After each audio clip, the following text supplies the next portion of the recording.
Երևանի Հանրապետության հրապարակում հավաքված թանկագին բարեկամներ, Հայաստանում, Արցախում և Սփյուռքում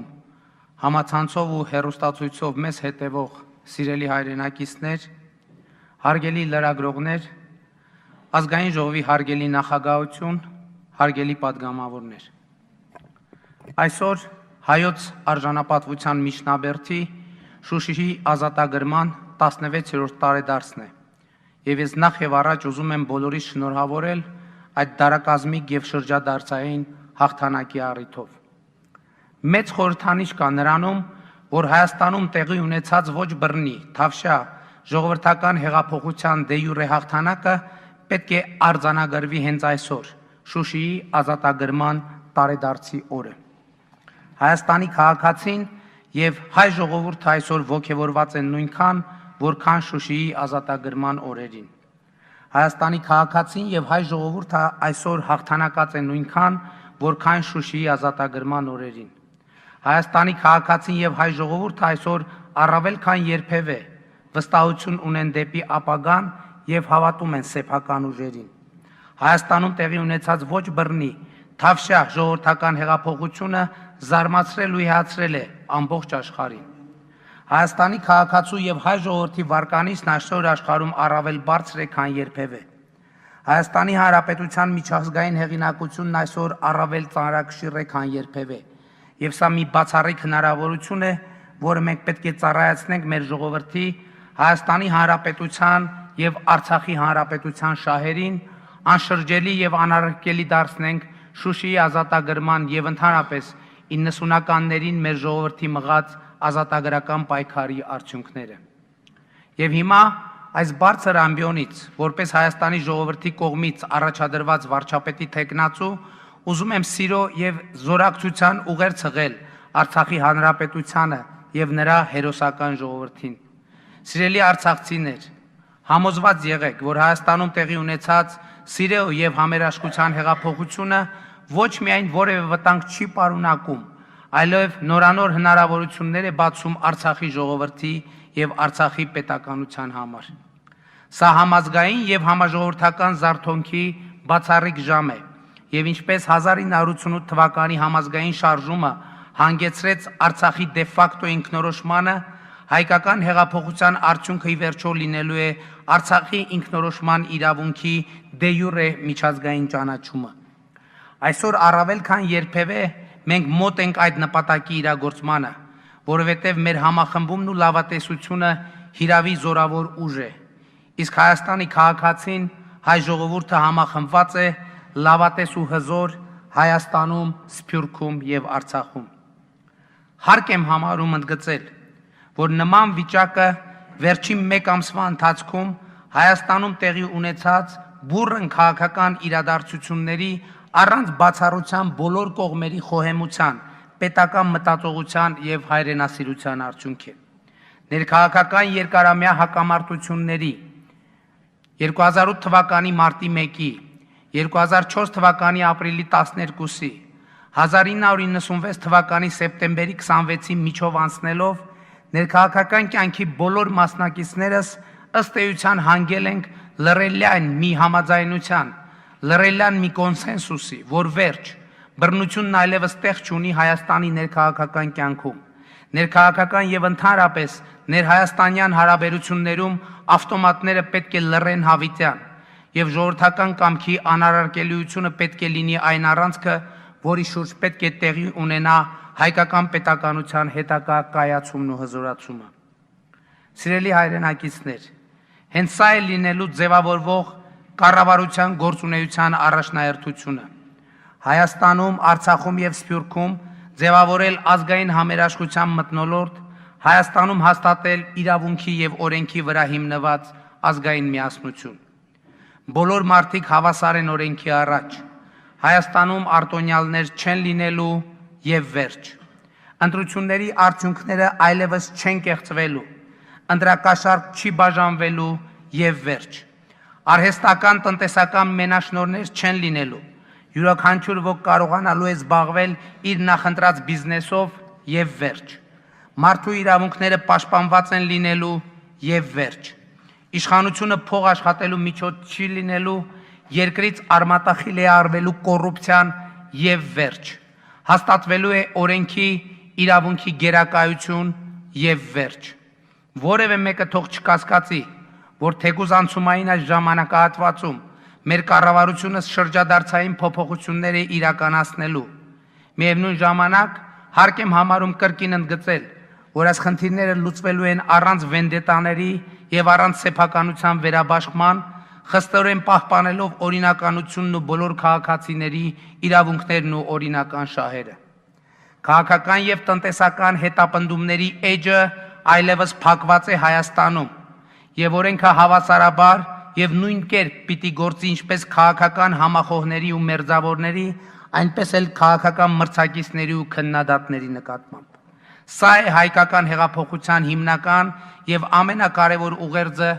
որին մենք պետք է հավատարիմ մնանք անմնացորդ եւ միջև վերջ։ Սիրելի հայրենակիցներ, մենք հենց սա ենք համարում այն անկյունակարը, որի վրա պետք է կառուցվի նոր Հայաստանը։ Հենց այս սկզբունքների շրջանակներում պետք է ապահովվի նաեւ Հայաստանի տնտեսական հեղափոխությունը։ Այս օրերին մենք տասնյակ ուղերձներ ենք ստանում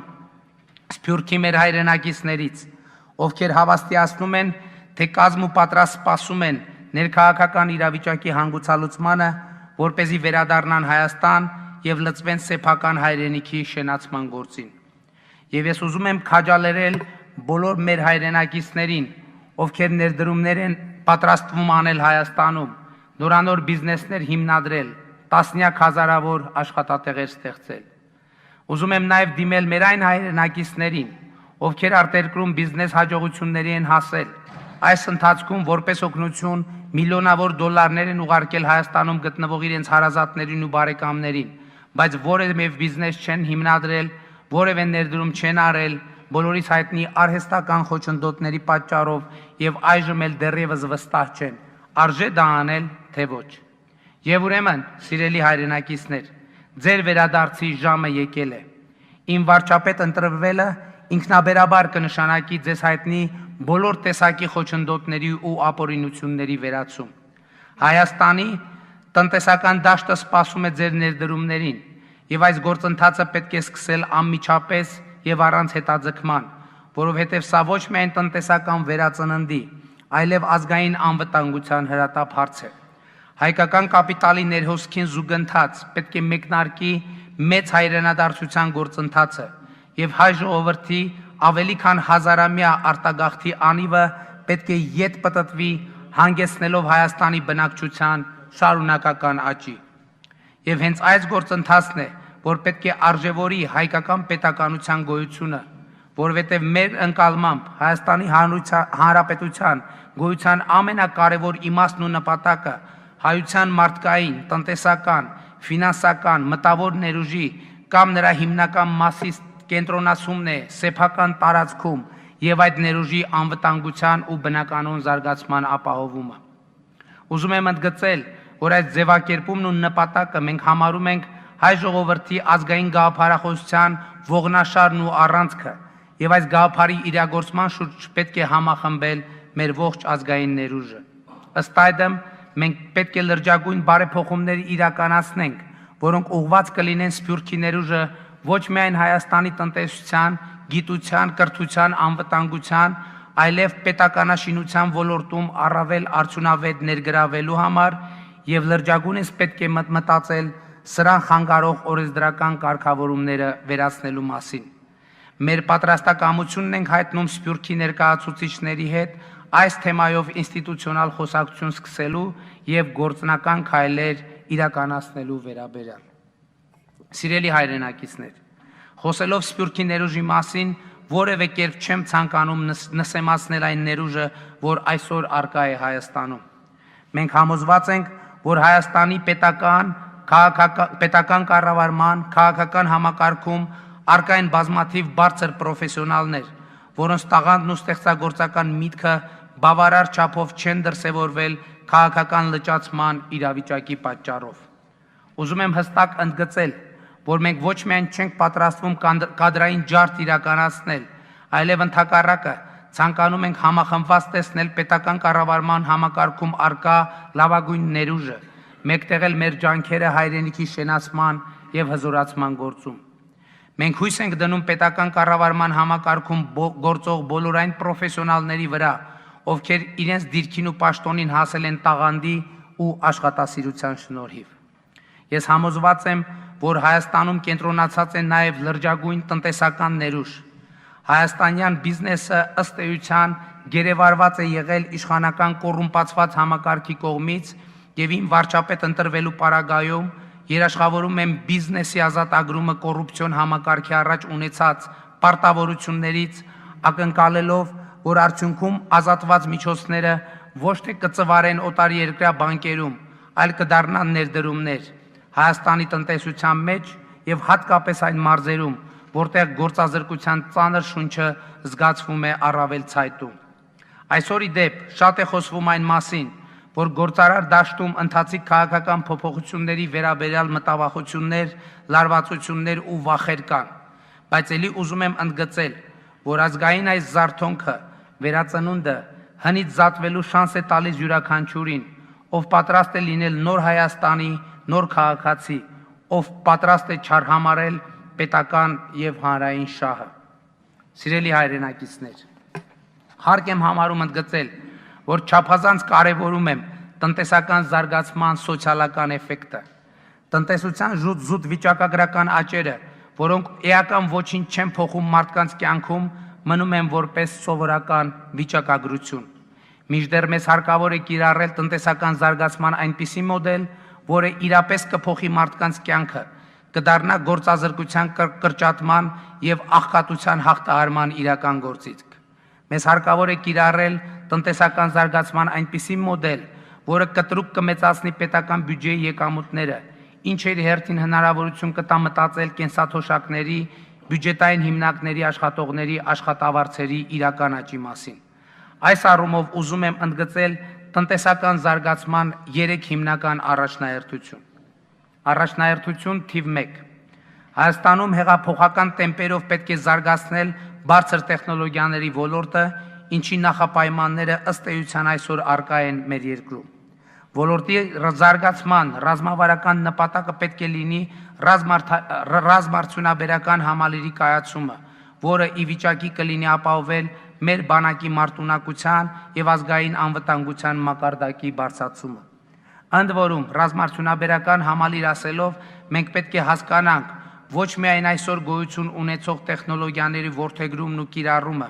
այլև պետք է մտածենք նոր հեղափոխական գաղափարների մասին, այնպես ինչպես սմարթֆոնների հեղինակներն էին մտածում այն ժամանակներում, երբ աշխարհում հաստատվել էր բջջային հեռախոսների գերիշխանություն։ Այս մոտեցումը մեզ հնարավորություն կտա արագ եւ արդյունավետ կերպով վերականգնել Հայաստան-Ադրբեջան խախտված ռազմական հավասարակշռությունը։ Առաջնահերթություն թիվ 2. Հայաստանում հեղափոխական տեմպերով պետք է զարգացնել նաեւ գյուղատնտեսությունը։ Նոր տեխնոլոգիաների կիրառումը պետք է լայնորեն տարածվի նաև գյուղատնտեսության ոլորտում, այս պարագայում էլ որպես ռազմավարական նպատակ ունենալով չմշակվող գյուղատնտեսական հողերի թվի շեշտակի նվազումը եւ ի վերջո այդպիսի հողերի գոյության բացառումը։ Այս նպատակին հասնելու համար մենք պետք է դրամատիկ ջանքեր գործադրենք, նորանոր խթաններ ու մեխանիզմներ մտածենք, ընդհանուր հարկային եւ այլ արտոնություններ սահմանենք։ Այս համատեքստում իհարկե չափազանց կարևոր է, որ կառավարությունը օգնի գյուղացուն վարկային անտանելի բեռները թեթևացնելու հարցում։ Ինչպես արդեն ասել եմ, մենք մտադրված ենք բանկերի ու վարկային կազմակերպությունների հետ ինտենսիվ բանակցություններ սկսել ֆիզիկական անձանց ունեցած հատկապես գյուղացիական վարկային պարտավորությունների մասնակի կամ ամբողջական ներում իրականացնելու համար պետական բյուջեի բանկերի համար ընդունելի վնասի շրջանակներում։ Իսկ ընդհանուր առմամբ անձեն աչքով էլ նկատելի է, որ գյուղատնտեսության ոլորտում արտահանման ահռելի պոտենցիալ կա, որը չի օգտագործվում, այդ թվում արտահանման ոլորտում արկա փաստացի մենաշնորհների գոյության պատճառով։ Այս իմաստով առաջիկայում բոլորի համար նոր հնարավորություններ կբացվեն, մասնավորապես դեպի Իրան, խոշոր եւ մանր եղջերավոր գլխաքանակի արտահանման համար, իսկ դեպի ԵԱՏՄ երկրներ գյուղմթերքի արտահանման հնարավորությունները կընդլայնվեն բոլորի համար։ Գյուղատնտեսության ոլորտում մենք պետք է եւս մեկ ռազմավարական նպատակ ձևակերպենք, այն է Հայաստանում ռոռոկման ջուրը նույնքան հասանելի պետք է լինի, ինչպես էլեկտրական հոսանքն է տարածված եւ հասանելի։ Կաթիլային ռոռոկումը պետք է դառնա համատարած երևույթ, ինչը հնարավորություն կտա ջրի ահռելի խնայողություններ անել։ Առաջնահերթություն թիվ 3։ Հիմա արդեն ակնհայտ է, որ Հայաստանում զբոսաշրջության զարգացման համար ահռելի հեռանկարներ են բացվել։ Վերջին մեկ ամսվա ընթացքում մեր երկիրը համաշխարհային մամուլի համակ ուշադրության կենտրոնում է, Հայաստան անունը վերջին 15 օրերին գրեթե մշտապես ներկա է համաշխարհային լրատվամիջոցների գլխագրերում եւ մեր երկրում տեղի ունեցած Թավշյա հեղափոխությունը լուսաբանվել է հիմնականում դրական լույսի ներքո,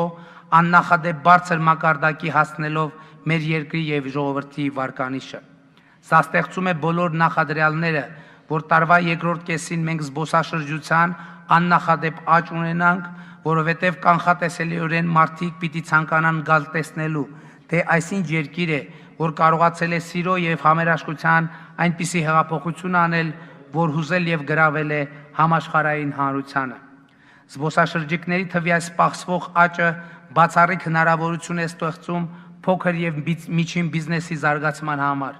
Այս առումով մեր բոլորի անելիքը շատ հստակ է։ Մեր հյուրերի համար անհրաժեշտ է ապահովել սպասարկման անհրաժեշտ մակարդակ, որը հարիր կլինի Հայաստանի այն իմիջին, որը վերջին մեկ ամսվա ընթացքում ձևավորվել է միջազգային մամուլում։ Նաև այս իմաստով առանձնահատուկ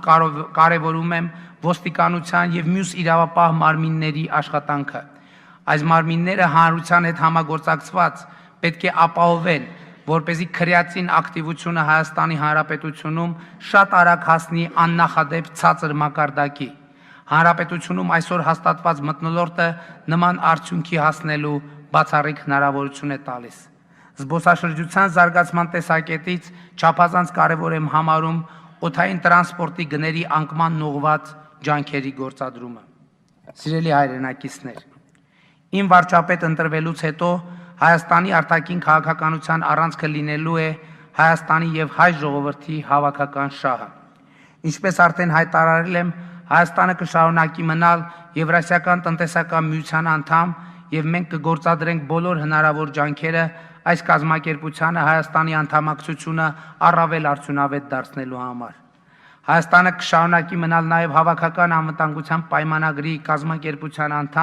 անդամությունը առավել արդյունավետ դարձնելու խնդիրը հետապնդելով նաեւ այս կազմակերպությունում։ Ռուսաստանի Դաշնության հետ ռազմավարական դաշնակցային հարաբերությունների բնագավառներում զարգացումը մեր գլխավոր առաջնահերթությունների թվում է։ Հայաստան-Ռուսաստան հարաբերությունները պետք է հիմնված լինեն բարեկամության, իրավահավասարության, առկա հարցերը համատեղ ջանքերով լուծելու պատրաստակամության վրա։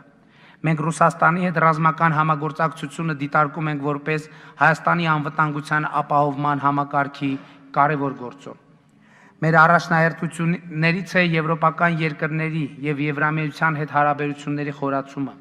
Համապարփակ եւ ընդլայնված գործընկերության համաձայնագրի շուտապույտ վավերացումը եւ ամբողջական կիրարկումը բխում է մեր շահերից։ Մենք ամեն ինչ անելու ենք Հայաստանի քաղաքացիների համար ԵՄ մուտքի արտոնագրի պահանջի վերացման ուղղությամբ։ Ակնկալում ենք դրա շուրջ բանակցությունները սկսել ամենամոտ ապագայում։ Ամերիկայի Միացյալ Նահանգների հետ բարեկամական գործունեությունը նոր խթանի կարիք ունի։ Մենք նպատակադրված ենք հստակ գործնական քայլեր ձեռնարկել ԱՄՆ-ի հետ տարբեր ոլորտներում փոխգործակցությանը զարգ տալու համար։ Մենք առանձնահատուկ կարևորություն ենք տալիս Հայաստան-Իրան եւ Հայաստան-Վրաստան հարաբերություններին եւ որևէ կասկած չկա, որ քաղաքական այս գործընթացը նոր շունչ ու էներգիա է տալու մեր անմիջական հարևանների հետ հարաբերություններին։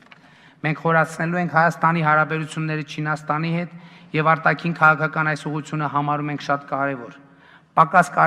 կարևորություն չենք տալիս նաեւ Հնդկաստանի հետ մեր ավանդական բարեկամական կապերի խորացմանը։ Ղարաբաղյան խնդրի խաղաղ միջազգային իրավունքի հիման վրա կարգավորման գործընթացում կարծրատիպերը մեզ համար պարտադիր չեն։ Կենսական է Արցախի ժողովրդի իր ճակատագիրը ինքնուրույն որոշելու անկախտելի իրավունքի եւ դրա իրացման միջազգային ճանաչումը։ Ղարաբաղյան հիմնախնդրի կարգավորման առումով մենք հանձնառու ենք բացառապես խաղաղ կարգավորմանը, որի հիմքում պետք է ընկած լինի ժողովուրդների իրավահավասարության եւ ինքնորոշման սկզբունքը։ Նոր լիցք պետք է հաղորդել Արցախի հանրապետության միջազգային ճանաչման գործընթացին, որը աշխարհասփյուռ հայության գործունեության կարևոր ուղղություններից պետք է դառնա։ ԵԱՀԿ Մինսկի խմբի համանախագահության շրջանակներում ես պատրաստ եմ բանակցելու Ադրբեջանի ղեկավարի հետ, որպես հիմք ունենալով վերը նշված սկզբունքային դիրքորոշումը։ Հարկ եմ համարում սակայն ընդգծել, որ բանակցությունները չեն կարող լիարժեք եւ արդյունավետ համարվել, քանի դեռ դրան չի մասնակցում հակամարտության լիարժեք կողմերից մեկը Արցախի ղեկավարությունը, ինչը նախատեսված է Մինսկի խմբի 1992 թվականի մանդատով։ Մենք հավատարիմ ենք հայոց ցեղասպանության միջազգային ճանաչման եւ դատապարտման գործընթացին, քանզի համոզված ենք, որ միայն ոչիրի ճանաչման միջոցով հնարավոր է կանխարգելել նման հանցագործությունները։ Մարդկության դեմ հանցագործությունների եւ ցեղասպանությունների կանխարգելման ուղղությամբ Հայաստանը շարունակելու է առաջամարտիկի դեր խաղալ։ Մենք մեծ կարևորություն ենք տալիս աշնանը Երևանում կայանալիք ֆրանկոֆոնիայի գագաթաժողովին, ինչը անկասկած կկազմակերպվի բարձր մակարդակով։ Հայաստանը ամբողջությամբ պատրաստ է ստանձնել միջազգային այս հեղինակավոր կազմակերպության նախագահությունը։ Դառնալով Հայաստանի դիվանագիտական կորպուսի աշխատանքին, հարկ եմ համարում ընդգծել, որ լրջորեն պետք է վերանայվի ոչ կադրային դեսպանների եւ գլխավոր հյուպատոսների նշանակման ավանդույթը։ Դիվանագիտական ներկայացուցչությունների ղեկավարները պետք է հաշվետու լինեն նաև խորհրդարանին։ Պետք է գնահատել մեր դեսպանությունների աշխարհագրական սփռվածության եւ տարիների ընթացքում դրանց գործունեության արդյունավետությունը, որոշել դրանց աշխատանքը առավել արդյունավետ դարձնելու ուղիները։ Սիրելի հայրենակիցներ, երկրի բնականոն զարգացումն ապահովելու իմաստով չափազանց կարևոր եմ համարում Հայաստանի Հանրապետության քաղաքացու, Հայաստանում բնակվող յուրաքանչյուր մարդու տրամադրությունն ու ինքնազգացողությունը։ Նախկինում նշել եմ արդեն, որ երբեմն տպավորություն էր ստեղծվում, թե մարդու գործառույթը Հայաստանի Հանրապետությունում ոչ թե ապրելն ու ստեղծագործելն է, երջանիկ լինելը, այլ տուգանվելը, ապա նորից տուգանվելը, հետո նորից տուգանվելը տուգանքը ժամանակին չվճարելու համար։ Արատավոր այս երևույթը տարածված է մի քանի ոլորտներում, բայց հատկապես զգալի է երթևեկությանը հետևող արագաչափերի եւ տեսախցիկների գործունեության դաշտում։ Ոչ ոք չի կարող նսեմացնել երթևեկության անվտանգությունն ապահովելու խնդրի կարևորությունը, բայց համաձայնեք, դա չի կարելի անել մարդկանց քաղաքացիական արժանապատվության, ինքնազգացողության, երկրի մթնոլորտը խաթարելու հաշվին։ Երթևեկության կանոնների, ավտոկայանատեղիների հետ կապված Հայաստանի քաղաքացիներին տարեկան միլիոնավոր տուգանքներ են նշանակվում, ինչից կարող է տպավորություն ստեղծվել, թե Հայաստանում ապրում են բացառապես օրինախախտներ, ովքեր ոչ մի բանով ավելի հաճույքով չեն զբաղվում, քան օրենքները խախտելով։ Այս աբսուրդ իրավիճակը ոչ միայն չի նպաստում երթևեկության կարգապահության պահպանմանը, այլև ուղղակիորեն հարվածում է քաղաքացիների գրպանին, նրանց ինքնազգացողությանն ու տրամադրությանը, այդպիսով նաև երկրի մթնոլորտին։ Քաղաքացիներին տուգանելու, պատժելու այս խելագար մոլուցքին պետք է վերջ դնել ժամ առաջ, եւ նպատակը պետք է լինի ոչ թե մարդկանց տուգանելը, այլ նրանց զգոնությունը բարձրացնելը, համագործակցության եւ փոխըմբռնման մթնոլորտ ստեղծելը։ Իսկ այն դեպքերում, երբ այնուամենայնիվ բանը հասնելու է տուգանքին ու տուգանելուն, դրանք ոչ միայն իրենց չափով, այլև իրենց հաճախությամբ պետք է համապատասխանեն Հայաստանում հաստատված ընդհանուր սոցիալ-տնտեսական վիճակին եւ ընդհանրապես տրամաբանությանը։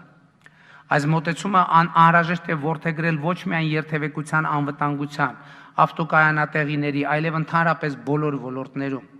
Շատ հաճախ փոքր եւ միջին գործարարությամբ զբաղվող անհատ ձեռներեցների եւ ընկերությունների վրա անիմաստ ու աննպատակ տուգանքներ են բարձված, որոնք չեն վճարվել ու չեն վճարվելու։ Տուգանվողներին երբեմն ավելի ձեռնտու է փակել բիզնեսը կամ ընկերությունը, քան թե վճարել այդ տուգանքները։ Սա անտրամաբանական է եւ անընդունելի, եւ Հայաստանի Հանրապետությունը սեփական քաղաքացուն հետապնդող, տուգանող, պատժող պետությունից շատ արագ պետք է վերածվի քաղաքացուն աջակցող, նրա հետ համագործակցող պետության։ Պետությունը պետք է սիրի իր քաղաքացուն, քաղաքացին էլ պիտի սիրի իր պետությանը, եւ ահա նաեւ այսպիսի արդյունք պիտի արձանագրենք սիրո եւ համերաշխության հեղափոխության շնորհիվ։ Նաեւ այս համատեքստում առանձնահատուկ կարևորություն եմ տալիս հայոց բանակի ժամկետային զինծառայողների ծնողների վրա հավելյալ հոգսեր բարթելու պրակտիկան շատ արագ վերացնելու եւ իմ առաջին հանձնարարականներից մեկը պաշտպանության նախարարին լինելու է արագ եւ անհետաձգելի միջոցներ ձեռնարկել, որպեսզի բացառվի բանակում ծառայող որևէ զինվորի կարիքի բավարարումը նրան բանակ ուղարկած ծնողի վրա դնելը։ Պետությունը պարտավոր է բանակ զորակոչված զինվորին ապահովել նրան անհրաժեշտ ամեն ինչով, որակյալ սննդով, հագուստով, հիգիենայի պարագաներով, կոշիկով եւ նույնիսկ անհարմար է, որ հայոց հաղթանակած բանակի զինվորի օրակարգում այսպիսի խնդիր կա։ Կատարելապես անթույլատրելի է նաեւ, որ բանակում հակառակորդի գործողության հետևանքով կամ խաղաղ պայմաններում զինվորների զոհվելու մասին տեղեկությունները դառնան աչքի համար սովորական լրահոսի վերնագիր։ Բանակում տեղի ունեցած յուրաքանչյուր միջադեպ պետք է մանրամասն եւ պրոֆեսիոնալ քննության առարկա դառնա, պետք է արվեն համապատասխան հետևություններ, պետք է ձեռնարկվեն հետագա կանխարգելիչ լրջագույն միջոցներ եւ հանրությունը պետք է բավարար չափով տեղեկացված լինի այս ամենի մասին։ Հայաստանի յուրաքանչյուր քաղաքացի պետք է համոզված լինի, որ Հայաստանի Հանրապետությունը հնարավոր եւ նույնիսկ անհնար ամեն ինչ անում է յուրաքանչյուր զինվորի կյանքը, առողջությունն ու անվտանգությունն ապահովելու համար։ Իսկ բանակի անձնակազմի հետ կապված հաջորդ կարևոր խնդիրը հետևյալն է. մենք պետք է լրջագույն միջոցներ ձեռնարկենք, որ յուրաքանչյուր ժամկետային զինծառայող բանակից քաղաքացիական կյանքի վերադառնա ավելի բարձր կրթական ցենզով, քան ունեցել է զորակոչվելիս։ Սիրելի հայրենակիցներ, Հայաստանում տեղի ունեցած թավշյա ոչ բռնի ժողովրդական հեղափոխության ամենաակտիվ մասնակիցների շարքում էին դպրոցականները եւ ուսանողները, եւ սա բոլորիս համար պիտի ազդակ լինի, որ կրթության ոլորտում ունենք լրջագույն հիմնախնդիրներ։ Այս խնդիրներից առաջնայինը, որը խաթարում է կրթական ողջ գործընթացը եւ խեղաթյուրում կրթական օջախների գործունեության իմաստը, դպրոցների եւ բուհերի կուսակցականացումն է։ Այս արատավոր պրակտիկային պետք է վերջ դնել։ Դպրոցների, միջին մասնագիտական հաստատությունների, բուհերի քաղաքական գործառույթը պետք է լինի ոչ թե իշխանամետ կամ ընդդիմադիր, այլ ազատ քաղաքացի դաստիարակելը։ Ազատ քաղաքացին ինքը թող որոշի իշխանամետը ինքը ուզում լինել ընդդիմադիր, թե ընդհանրապես ապաքաղաքական։ Ընդ որում, երեք տարբերակն էլ պիտի հավասարապես հասանելի լինեն եւ հանդուրժվեն միջավայրի կողմից։ Միայն այսպիսի պայմաններում է հնարավոր Հայաստանի կրթական համակարգը վերադարձնել կրթական process-ի բնականon հուն, որտեղ մարդիկ գալիս են գիտելիք ու հմտություն ստանալու, ստեղծագործական միտքն ու ճկունությունը զարգացնելու եւ ոչ թե կուսակցական կամ խմբային ցուցակներում ընդգրկվելու։ Հայաստանի բուհերին պիտի տրվի լիարժեք ակադեմիական ինքնակառավարում, ուսանող համալսարան, ուսանող դասախոս, աշակերտ դպրոց, աշակերտ ուսուցիչ հարաբերությունները պետք է փոխվեն արմատապես, հիմքում ունենալով կրթության, այդ թվում քաղաքացիական կրթության առավել արդյունավետ դարձնելու անհրաժեշտությունը։ Հայաստանի իմիջի ընթացիկ բարձրացումը մենք պետք է կարողանանք օգտագործել մեր 1-2 բուհերի հենքի վրա միջազգային համալսարաններ ստեղծելու համար, որտեղ սովորելու կգան ուսանողներ արտերկրից։ Սիրելի բարեկամներ, հաջորդ կարևոր իրադարձությունը, որ վերջին ամսվա ընթացքում տեղի է ունեցել Հայաստանում, կանանց աննախադեպ ակտիվությունն է հանրային քաղաքական կյանքում։ Վերջին մեկ ամսվա քաղաքական գործընթացներին կանանց մասշտաբային մասնակցությունն էր կարևորագույն գործոններից մեկը, որ մեզ հնարավորություն տվեց Հայաստանում տեղի ունեցող փոփոխությունները անվանել սիրո եւ համերաշխության հեղափոխություն։ Մենք պետք է իսկապես լրջագույն ջանքեր գործադրենք, որ կանանց ընթացիկ ակտիվությունը շարունակի նորանոր դրսևորումներ ստանալ մեր հանրային պետական կյանքում։ Մենք պետք է նպաստավոր պայմաններ ապահովենք, որպեսզի կանայք ավելի շատ ընդգրկում ունենան պետական կառավարման համակարգում, քաղաքական եւ հանրային գործունեության մեջ, որովհետեւ վերջին մեկ ամիսը ցույց տվեց, որ նման ակտիվությունը լիովին համատեղելի է մեր ազգային ինքնության, ընտանիքի մասին մեր ազգային պատկերացումների հետ։ Նոր Հայաստանում կանայք դառնալու են կամ արդեն դարձել են հզորագույն գործոն, ու նրանց դերակատարման մեծացումը ապահովելու է Հայաստանի կայուն եւ անցնցում զարգացումը սիրո եւ համերաշխության պայմաններում։ Եվ հիմա այս բարձր ամբիոնից, որպես ժողովրդի կողմից առաջադրված վարչապետի թեկնածու, ուզում եմ քաջալերել Հայաստանի կանանց եւ նրանց կոչ անել հեղափոխության այս հաղթական հանգրվանից հետո շարունակել ժամանակ տրամադրել հանրային կյանքին ու գործունեությանը, որովհետև համոզված եմ, որ այն մթնոլորտը եւ տրամադրությունը, որ հիմա Հայաստանում ստեղծվել է նաեւ նրանց ջանքերով, խթանելու է Հայաստանի Հանրապետության զարգացումը եւ ել ավելի է ուժեղացնելու առանց այն էլ ուժեղ հայկական ընտանիքը։ Տիկնակ եւ պարոնայք, սիրելի ժողովուրդ, վարչապետի պաշտոնում ընտրվելուց հետո իմ առաջին գործը լինելու է երկրի բնականոն կյանքի ապահովումը բոլոր ոլորտներում։ Հենց այսօր ես պատրաստվում եմ լսել զինված ուժերի եւ ազգային անվտանգության ծառայության ներկայացուցիչների զեկույցը մեր երկրի արտաքին եւ ներքին անվտանգության իրավիճակի վերաբերյալ։ Որևէ կասկած չունեմ, որ Հայաստանում տեղի ունեցած քաղաքական գործընթացները ոչ միայն չեն նվազեցրել, այլև բարձրացրել են մեր երկրի անվտանգության մակարդակը, մեր բանակի եւ հատուկ ծառայությունների մարտական ոգին։ Բայց հասկանալի է,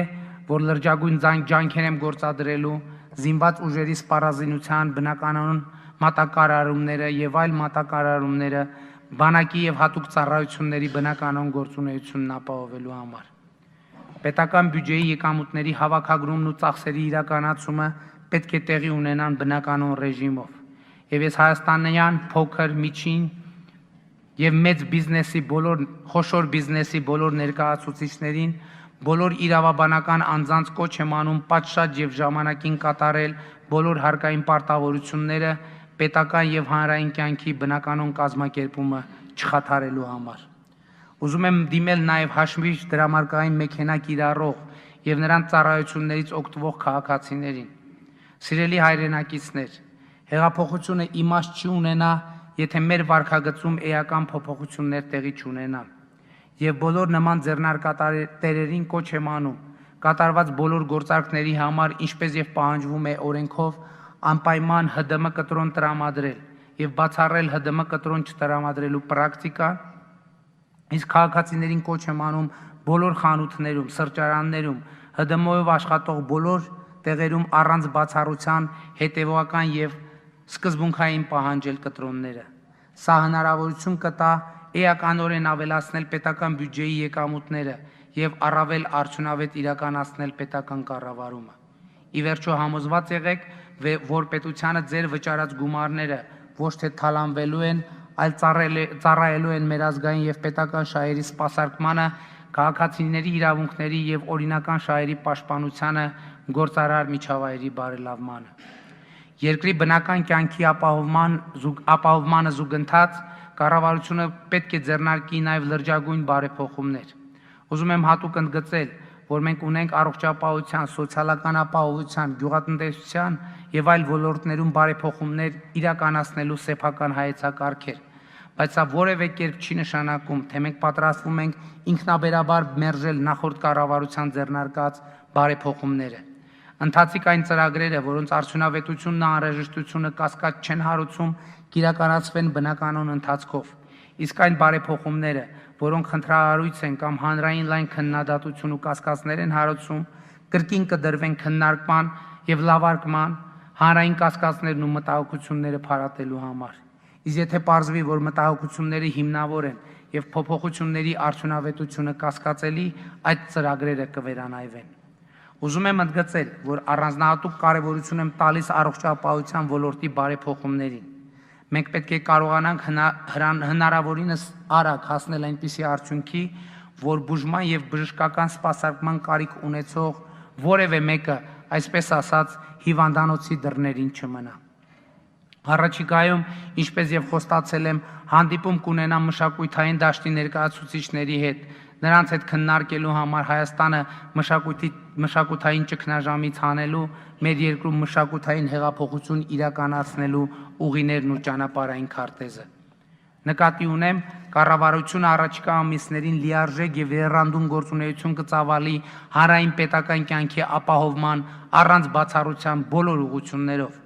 բայց եւ այնպես մենք մեզ հաշիվ ենք տալիս, որ մեր առաջիկա ամենամեծ անելիքը ընտրական համակարգի բարեփոխումն է, Հայաստանը իրոք ազատ, իրոք արդար, իրոք թափանցիկ ու ժողովրդավարական արտահերթ ընտրությունների նախապատրաստելու համար։ Սա մեզ համար առաջնահերթություն է, որովհետև շարունակում ենք համոզված մնալ, որ Հայաստանի Հանրապետությունում պրոցեսները սխալ ուղղությամբ սկսել են ընթանալ,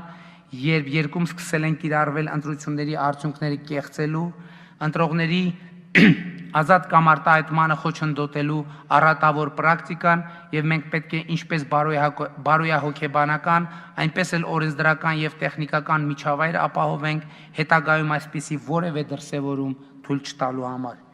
Վերջին օրերին ես արդեն շփումներ եմ ունեցել մասնագիտացված կազմակերպությունների ներկայացուցիչների հետ, նրանց հետ քննարկելով ընտրական համակարգի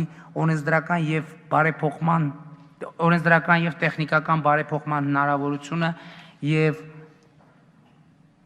ուզում եմ հույս եւ համոզմունք հայտնել, որ կառավարությանը կհաջողվի տրամաբանական սեղմ ժամկետներում Հայաստանը նախապատրաստել ազատ, արդար, թափանցիկ ժողովրդավարական ընտրությունների անցկացմանը։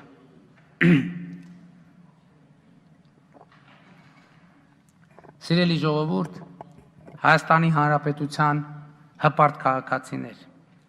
որևէ կասկած չկա, որ Հայաստանի պատմության համար նոր ու փառապանծ մի էջ է բացվել։ Վերադարձ հնին այլևս չի լինելու։ Մեր երկրում այլևս տեղ չունեն հուսահատությունն ու անելանելիությունը, մեր երկիրը պինդ կանգնած է իր ոտքերի վրա, բաց ճակատով եւ ամուր ողնաշարով։ Քաղաքական պրոցեսների այս վերջին շաբաթվա ընթացքում, երբ լարվածությունը հասել էր գագաթնակետին, եղան որոշ քաղաքական դրսևորումներ, որոնք մեկնաբանվեցին որպես ատելության քարոզ։ Ուզում եմ համաժողովրդական շարժման անունից ասել, որ ատելությունը եւ ատելության քարոզը մեր ոճը եւ մեր ոճաբանությունը չէ, եւ մեր համոզմամբ Հայաստանում չպիտի տեղ լինի նման երևույթների համար։ Ես ուզում եմ կրկին ընդգծել, որ եկել է ազգային միասնության ժամը, ինչը չի նշանակում, թե մենք նույնական պետք է լինենք մեր կարծիքներում ու մոտեցումներում, ինչը չի նշանակում, թե քննադատությունը պիտի դիտարկվի որպես ազգային միասնության խաթարում։ Դա նշանակում է ընդամենը, որ Հայաստանի Հանրապետության յուրաքանչյուր քաղաքացի, հայ ժողովրդի յուրաքանչյուր զավակ լիաթոք շնչելու է Հայաստանի Հանրապետությունում եւ իրեն ազատ է զգալու, պաշտպանված եւ պետությունը բոլոր հնարավոր միջոցներով սատարելու է երջանիկ լինելու մարդկանց իրավունքի իրացմանը։ Ուզում եմ հավաստիացնել, որ երրորդ հանրապետության պատմության հետ, անցյալի հետ կապված բազմաթիվ հարցեր առաջիկայում անպայման պատասխան են ստանալու, բայց այս ամենը տեղի է ունենալու ոչ թե ատելության, թշնամանքի, հետապնդումների, գիլյոտինի, այլ հանրային մեծ երկխոսության, ճշմարտության փնտրտուքի, ազգային համերաշխության եւ միասնության մթնոլորտում։ Կառավարությունը նաեւ իր իրավասության շրջանակներում ջանքեր կգործադրի,